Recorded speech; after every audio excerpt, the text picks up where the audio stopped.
Welcome to Web TV. This is one-on-one interviews with business and political leaders in our community. And today I'm so excited to have right here at the Chamber. She's from our community. I am. She has been here all of her life.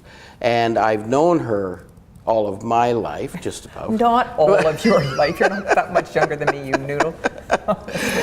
Joan Fisk, the new CEO of the United Way Waterloo Region Communities, past chair of the LIN for Waterloo Wellington, Yeah.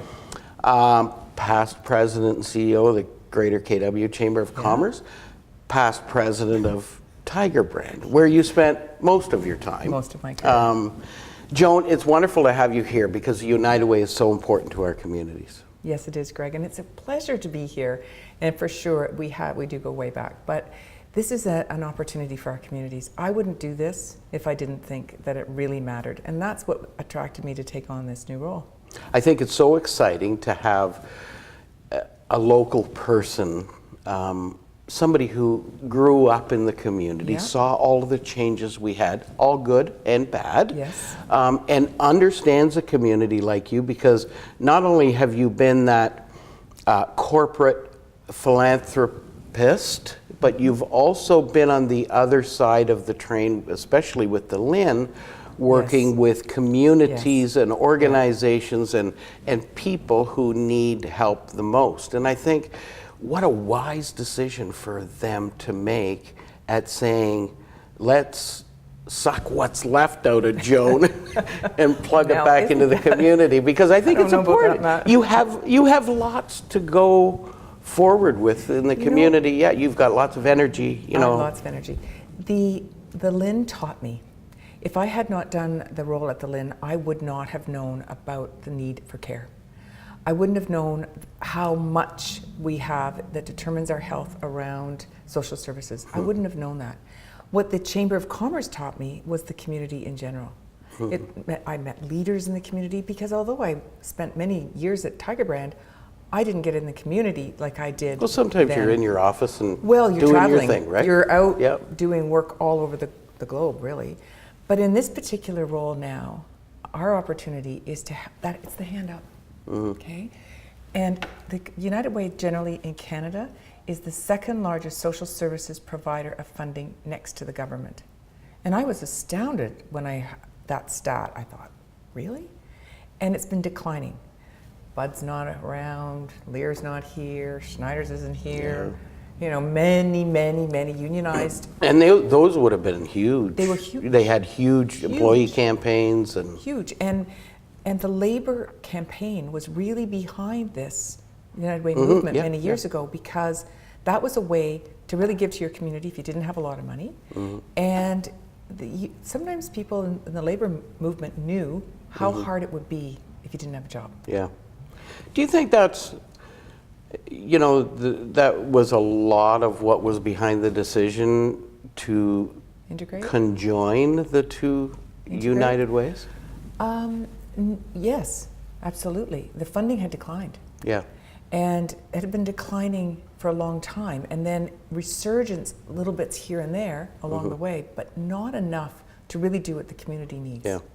And so last year, there was a cut to service funding, which was devastating for some people, devastating for some agencies. And mostly people were just angry. They didn't understand. What they didn't really understand is the community didn't give. So if you don't give, you can't get it out. Well, you get a certain size of pie and you got to slice it up as fairly as you possibly can. But it's all about funding projects now, not just a flow through agency where it just all goes to a general pot. It doesn't work that way anymore. There's a strategy around the best that kids can be. And we know nutrition is a critical thing for young people. We know that graduating high school is a critical issue for our economy and for making our businesses have employees. But we also know that volunteerism is very important. Now, I know this is a plug for Maddie, and I hope she sees this, because a volunteer like your daughter and like her peers are so critical to the future of our young workforce. And there's less and less of that, Greg. Is it, why is that? Is that because we haven't, maybe we haven't been in their face about it so much? We've just, you just took it for granted, because back in our time, We were told. We were told, and we wanted to, because that's where we had our fun times with our friends, right? And we did, sometimes we did political stuff. Yeah. Sometimes we did Red Cross, Yeah. blood donation drives. We did all kinds of things, but what we didn't ever think is that it was odd. And it was fun. Yeah. And it is fun if you're a volunteer. And the United Way is a big, big, big supporter Yeah. of volunteer services, especially here in Cambridge. So that was another thing that I wonder I if thought was technology has driven it that way too, because everything's now at the palm of your hand, right? Okay. We were talking a little bit earlier about shopping, right? And why is Amazon, catching on so much? Why is it we see that huge jump at Christmas time every year from people who do online shopping now as opposed to go do in-store shopping? So the same thing's got to fall into agencies and support services and all of that. Yeah. Hey, why don't you get up with the times? Why aren't you on my phone? Well, the United Way could and should be much more present in social media, and that will be part of the future plans. The most important thing is to stabilize the revenue and get out to the community and engage and attract people to want to give to the United Way. It doesn't have to be just at the workplace today. I don't know if you noticed lately, you went to the liquor store and they asked you, do you want to give $2 to the United Way? Yes, actually. And that, interestingly enough, is done through the Ontario Public Service Union. Oh, really? And they put that on. So do they do it for All the United Ways all across Ontario. Oh, really? They are remarkable. They plan that themselves, and those employees put those campaigns together. And each community, like if you donated to Cambridge, it would go to the Cambridge area. Oh, really? And so it was very specific. It's an amazing program. And That's always easy, It is easy. I've often wondered why organizations don't take advantage of that, because when you're asked, hey, would you like to give $2 to this, $1 to that? It's easy. Who says no? Nobody. No. Of course. But there's a lot of competition for donated dollars now, and confusing. And if you do it instantly, you could send $10 right now if you picked up your phone and go onto your website like that for the Houston disaster. And that has raised millions and millions of millions in minutes. The United Way doesn't resonate with that young cohort at the moment. We have to find a way to get our young Gen X, millennials, whatever we call you guys, to be inspired by something like this, because it's just a little bit that goes a long way. That's one of the real beauties of a United Way. It's something that is a collection of a whole bunch of people giving a little bit. It's not that big philanthropist donor world like you see at the Community Foundation, but there's place for that too. Yeah. And I hope to inspire some of our more generous people in our region to help sponsor a program that can be their program, that can be their neighborhood strategy, that can help the immigrant population come in, assemble, get assimilated. The food banks are a great example. They do cooking classes for immigrants. Yeah, exactly. To use Canadian ingredients. Yeah. You would think that's it, but immigrants know how to cook. Yes. On the other hand, our young folks, I hope you're not like this, don't know how to cook. They don't know how to cook. They don't have to know how to cook either. Mom cooked for them. Dad barbecued for them. That's it. Peeling a carrot, why would I do that? Yeah, I can buy them peeled. I know. Or we can buy it all ready to make or pre-made or. I mean, that's why Farm Boy is so smart. Yes. I think it's brilliant. I bought my dinner there last night and went home. I know. Well, that was the last time we saw each other, I think, was at Farm Boy. Maybe. I think I've seen you since then. But in the meantime, though, United Way is so important. We don't want to see the agencies that have been supported by United Way lose any more money.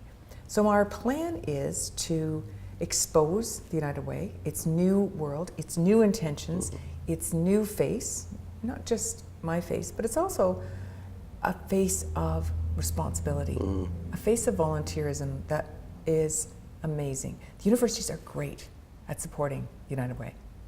Not necessarily just financially, because they do have a campaign with their staff, but they support with people. Yeah. They support with people going out and doing. There's a labor breakfast in Kitchener on Monday, on Labor Day, Yes. run by the labor union. And when you get this group of people together, you cannot believe how much fun they're having. Yeah. They're just having a blast. And they seem to understand United Way. We've fallen off with the new generation. That's an old generation and dying. Do you think, Joan, with the skills that you've gathered, not just with the Lynn and other organizations that you've been involved with, but maybe your leadership when you were the president of a fairly significant employer in the region, do you think that's going to help you be able to connect with these other, even though you might not know them because they might be new companies that moved in, but is that going to, do you think that that's going to enable you to connect with them? Because you share the entrepreneurial spirit, but you also share with them the compassion and concern of other issues in the community. Yeah. I hope so, because we'll do some cold calling. Hi, you don't know me, but one of the great things that we see when you see about need is mental health. You talk about the opioid crisis. I know you've been at tables for that particular thing, but it can hit anybody at any economic and socioeconomic level. But what we've also got to remember is that it's at high schools now. And we need to help support agencies that can come in before this happens. And so the importance of wraparound funding for a person is way more critical than it ever was before. So yes, we have some challenges in awareness, but we don't have challenges in finding enough need. There is so much. And that's kind of the unfortunate thing about it, but I love the concept of funding projects because, you know, it challenges the organizations out there to say, let's think out of the box and let's do something really cool and special. It can be short term, not this long tail that it goes on forever and ever because you don't know what you're accountable for or responsible for. But just think of a neighborhood project about building a neighborhood garden. It's something the United Way supports. We even find champions in our neighborhoods.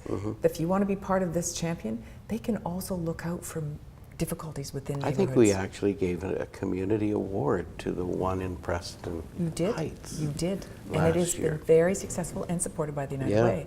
Another really interesting one is KW Counseling, who have a walk-in mental health clinic. It's not supported by the government. It's supported by United Way because government doesn't support that kind of thing. It has lots of donors too. But in that, you can walk in on a Thursday without an appointment. You wait, but you're only waiting a day, and you see somebody for psychiatric care. Men, and younger men for sure, are very reluctant to go to a psychiatrist. It's just not in your DNA.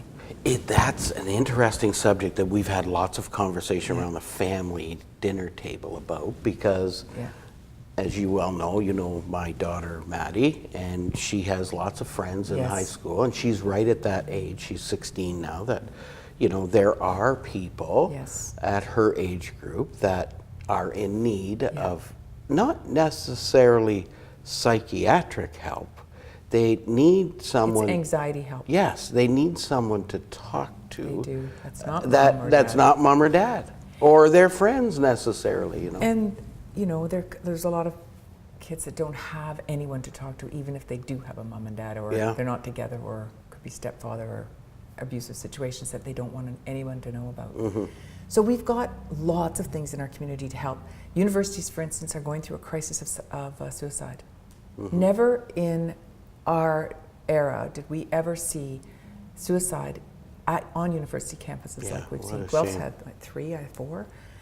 These are epidemic issues that could have been prevented by having some help available. And that's why we feel as a community, we owe it to the health of our community, not only mental health, physical health. We need mobility clinics helping people get around, volunteers to go and drive people. It's not just that one-time thing. So United Way is important. It's going to be a challenge, Greg. Hey, you're always up for a challenge. It's going to be a challenge. This is just a minor little blip. Your real challenge is Brian. Oh yes, Brian Fisk. He's having a great summer. He's been working hard at the cottage building, big deck and things. But one of the things that I am excited about too is the model of governance for United Way. United Way boards are volunteer boards, as you have. but they didn't really understand the real importance. Samson Ling, for instance, from Clarion is the champion this year. He's amazing. You just spend 5 minutes with him and you're charged up. Really? Do you know Samson? Yes. Oh, yes. because being an immigrant, he knows what it's like to need services. Absolutely. His parents came with Yeah. nothing. And we forget when we have something that how important it is to have had support when you can't imagine anything else. And Canada has a good safety net mostly. But we also have a governor model that was sort of church and state. You know, you did that over there in policy, and you know, you did this over here. I've done the opposite. I pulled it together as a collaborative governance model, much like we ended up with at the Lynn, which really worked. Oh, did it ever? We worked there. The brand Enormous changed. turnaround in how Unbelievable. communities and healthcare providers found the Lynn as well. And I would say that that was because of Bruce Lochner, their CEO, and me really caring to connect and reconnect and go out and see, well, why don't you like your funder? You wouldn't say that to a bank, so would you say that to somebody who's giving you, $400 or $500? Well, you might say it. You know? might say it about your bank, but you're not anywhere near your bank. You wouldn't say it. So I learned there that it was about communication, and this job is about communication. I'll be 50% out facing. I'll be talking to the leaders and you as a leader in our community to really help me, guide me, tell me what you hear, tell me where you see need and change, and I will be there listening. I'll listen to a group of employees that all care. They all care. Yeah. And they need guidance as to what this new model looks like. I spent last week with some time in Ottawa talking to a woman named Jacqueline Nyman, amazing, upbeat, impressive woman who leads Canada. So United Way National Centraide Canada, because Centraide is what they call it in Quebec, is an amazing, powerful organization that's there to help guide and teach and train and do back office work for United Ways across the country. So I learned a lot from them. So right after that, they asked me if I'd join their advisory council for the movement. Of course. Made my big mouth. But that is also exciting because it'll help me learn and it'll help me understand what the investment in community projects Give mean us a great for us. connection from the region too, Yeah. to that national brand as well. Joan, I'm so excited about this. We don't want to get too far into the weeds because you've only been 5 weeks on the job, but I'm so excited because I think really I was concerned, especially when both leaders were leaving both United Ways at the same time. You almost look at it and say, my gosh, you know, they decided to come together, which is one maybe step forward, and then all of a sudden the leadership bails. What's going to happen? And you know, I think they were so wise in their choice, and I'm so happy you were available because I've known you, you know, for years and years and years, and I'm a big Joan Fisk fan because I know when Joan Fisk says, I'm going to work on a job, that the job's going to get done. Well, we have a task ahead of us, but lots of energy to do it, and I'm really, really pleased that the board is behind me too. That's a big, important piece, as you know, and unspoken words. But those are things that will make this task a lot more pleasant. And I have had such a delightful entry into this. The people are very honest and willing to connect with me.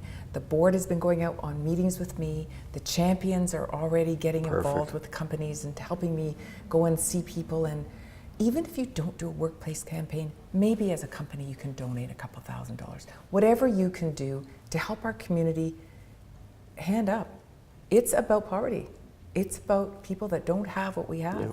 And when our young millennials can go to Starbucks or they can go out for dinner, but say, oh, I got student debt and I can't contribute, they can contribute a little bit, because it's a little bit that teaches you how It's a lot of little bits that come together that really make a big difference, and but it's anyway, gonna be great. There's lots of youth that really gets this too, and I'll be mentoring. I'm going to speak at the Big Sister Little Sister women's movie night that they're having in a couple of weeks. Yep. I want Maddie to come, by the way. Yes. Because it's all for her cohort age group. And they're running a movie called Girls something. I'm not sure what the name of the title is, but these are the kinds of things that I'll do. Connect with our agency as partners, not as telling them what to do. I think it's so exciting. Anyway, I think it's. There you go. I think it's going to address some serious needs, and it's not that the United Ways have been doing a bad job, but you're the right person at the right time to come in and lead change, whatever that might be, because I think you have that wisdom and you have that openness to understand what the needs are. Well, we are knowing that in world life, shift happens. Yeah.